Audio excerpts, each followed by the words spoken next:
economia, Piotr. Temos um convidado ao vivo, a gente conversa aqui com o economista Frederico Nobre, que vai falar um pouco sobre os impactos econômicos, os impactos aqui no Brasil desse conflito na Europa. Fred, boa tarde, bem-vindo, obrigado pela entrevista. Boa tarde, é um prazer. Bom, acho que os impactos, eles são bem complicados, né? A gente está vendo uma possibilidade alta de estagflação, que é quando a gente passa por um momento de inflação alta e baixo crescimento. A inflação que está sendo puxada principalmente pela elevação do preço das commodities. Aqui no Brasil a gente já está vendo um déficit, né, uma defasagem entre o preço dos combustíveis que está sendo praticado pela Petrobras. Em última análise, alguns importadores podem até mesmo ficar de fora do mercado.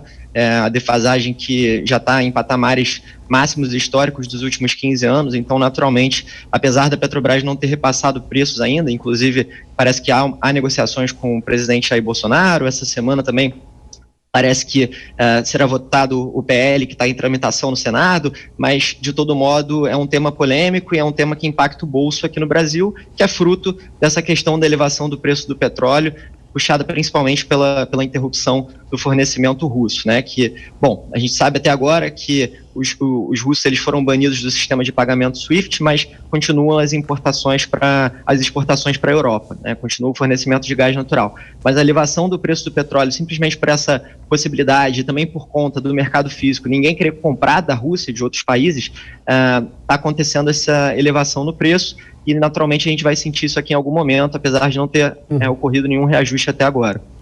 Só antes da sua pergunta, Piotr, é bom lembrar que a gente segue ao vivo com as imagens, né? Agora 2h54, imagens ao vivo de Brasília, dos preparativos para a decolagem que vai acontecer daqui a pouco desse avião da Força Aérea Brasileira que vai para a Polônia buscar os brasileiros que estão fugindo da Ucrânia. Piotr. Fred Adalberto Piotr, boa tarde a você. Até outro dia, se a gente visse qualquer possibilidade de atraso por parte da Petrobras em repassar os aumentos, tanto no barril do preço do barril do petróleo, quanto, obviamente, do câmbio, que nesse momento está um pouco mais favorável ao Brasil, a gente tem visto uma mudança do câmbio, mas enfim, qualquer defasagem que demorava muito para repassar, havia uma chiadeira muito forte por parte do mercado, levando-se em conta a regra que a Petrobras repassa. Tem havido uma paciência maior do mercado em relação a isso, uma compreensão que o momento é diferente, ou essa paciência vai acabar logo e vai se começar a acusar a Petrobras de receber influência do governo? Então, acho que naturalmente existe essa paciência, sim, porque acho que a gente está falando de um contexto de guerra, né? Sobretudo nós estamos falando de vidas, né? E é algo que não aconteceu na história recente, né? Acho que o último episódio de guerra que a gente viu foi a própria Crimeia, em 2014, isso também elevou o preço do petróleo na época, mas atualmente é claro que existe essa paciência por conta desse evento ser um evento totalmente atípico, imprevisível, mas de todo modo a questão não é nem... a Petrobras hoje ela tem uma gordura para queimar, digamos assim, dos bons resultados agora dos últimos anos. A Petrobras também pagou muito mais tributos para o governo, foram mais de 180 bilhões em tributos pagos para o governo no ano passado, também fora os dividendos. Então, existe uma certa gordura para queimar e por isso que está ocorrendo uma paciência talvez um pouco maior. Mas, de todo modo, isso não pode durar por muito tempo, porque isso coloca fora os outros participantes do mercado. A Petrobras hoje é responsável por cerca de 80% do mercado aqui. Então, a gente ainda precisa importar cerca de 20% da gasolina e do diesel aqui no Brasil. E o que acontece na prática é que se a Petrobras deixa o preço muito baixo aqui, fora dos padrões internacionais, esses outros players privados eles estão fora do jogo. E a gente corre o risco até de desabastecimento em algumas regiões. Fred, se a gente olhar, e você fez menção à gordura que a Petrobras tem, e isso também tem muito do PIB positivo do ano passado, qual é a gordura, digamos, do país para suportar essa guerra e não corremos o risco da estagflação que você fez menção, que poria, obviamente, o país numa rota muito diferente do que ele planejava com a recuperação econômica que se confirmou com o crescimento do PIB em 2021. Qual é a nossa gordura do ponto de vista de país digamos, na decolagem novamente desse voo, para usar a figura de linguagem que o ministro Paulo Guedes sempre faz questão de usar? Então, pois é, acho que esse ano, indiscutivelmente, a gente vai ver um pibinho. Acho que não vai ter muito como fugir disso. Mas, de fato, as contas públicas estão relativamente mais organizadas do que outros países vizinhos para a gente conseguir suportar essa crise, né? o Brasil continua exportando, o preço das commodities subiram, a dívida pública está relativamente estável, em patamares mais aceitáveis em relação ao PIB. Agora a gente está num ciclo de alta de juros, a gente tem que ver qual vai ser os próximos passos do Copom, mas de todo modo é possível que a inflação persista esse ano novamente. O Banco Central já deixou de lado a meta de inflação esse ano, o foco é 2023, então de todo modo, assim, acredito que a gente vai viver sim mais um ano de inflação, não acima de 10% igual no ano passado, mas a gente vai ver provavelmente uma inflação alta e um baixo crescimento. Acho que o Brasil ele está melhor posicionado do que outros países, principalmente da Europa, por alguns motivos específicos. Nós somos exportadores de commodities, o que naturalmente faz com que esses preços mais elevados também gerem mais receitas para cá. Além disso, o próprio fluxo de investimento que sai da Rússia nesse momento tende a vir parcialmente para o Brasil, então isso também, de certa forma, valoriza a nossa moeda, as nossas exportações. Então acho que, assim, a gente não está no pior momento possível aqui, no pior lugar possível agora. Perfeito. A gente faz um rápido intervalo comercial agora para quem nos ouve pelo rádio na rede Jovem Pan News e voltamos já já. São 2h59. Eu convido também aqui para essa nossa conversa, Fred, o comentarista José Maria Trindade, ele que está lá no nosso estúdio em Brasília. Zé, seguimos aqui na conversa com o Fred. Seja bem-vindo. Sua pergunta, por favor. Boa tarde. Boa tarde, muito boa tarde, Piotr. Boa tarde a todos, Vitor. Fred, eu gostaria de saber exatamente sobre... há quem diga, né, que Putin já perdeu. Vai ganhar essa guerra, pode ganhar, mas quando voltar ali internamente para a Rússia, enfrentará dificuldades. Qual é exatamente o caminho da política na Rússia? Como é tratada a política e a eleição dele, a presidente e a primeiro-ministro nesse revezamento? Então, é complicado, né? Ele está há mais de 20 anos no poder, as pessoas que vão contra são reprimidas, é o que está acontecendo agora, nesse momento. Tiveram mais de 5 mil pessoas presas aí no final de semana por serem contra a guerra, então fica complicado. Existe uma indústria da propaganda que dissemina fake news, é uma guerra informacional, né? Então, assim, é complicado dizer ou tentar prever os próximos passos ou o que vai acontecer com o Putin, né? Mas o que se sabe é que fica muito difícil de internamente as pessoas elas conseguirem ter realmente conseguirem se rebelar e de certa forma lutar contra esse movimento que está acontecendo, se todas elas são presas e são punidas. Agora, em termos econômicos, esse isolamento da Rússia, ele está acontecendo, a Rússia já está fora do SWIFT, vários países proibiram importações da Rússia. De certa forma, isso limita as transações, Visa e Mastercard saíram de lá, mas ao mesmo tempo existe uma possibilidade de aproximação com a China. O sistema chinês, o Union Pay, já pode ser utilizado na Rússia. A Rússia tem um sistema próprio também que acredito que não vai surtir muito efeito, mas a aproximação com a China pode ser uma alternativa. A China também que já declarou que tem o interesse em mediar a paz nesse conflito, se posicionou de uma forma um pouco mais firme nesse sentido, e é importante o papel da China para mediar esse conflito, porque sem a China a Rússia fica vendida, de certa forma. Então, ter a China como aliada nesse momento para o Putin é muito importante. E para a China é uma oportunidade de fortalecer a moeda, o yuan, inclusive como um meio de transação comercial, porque o que acontece na prática hoje em dia, em termos de comércio internacional, é que as transações, apesar de serem feitas majoritariamente com a China, pela grande maioria dos países, ainda são realizadas em dólar. Então, isso pode ser um dos indícios aí da China ganhando força e o yuan ganhando força também. Fred, se a gente olhar para o papel da China que você fez menção aí, e ele é extremamente importante desde o começo deste século, porque financiou o crescimento pelo mundo inteiro.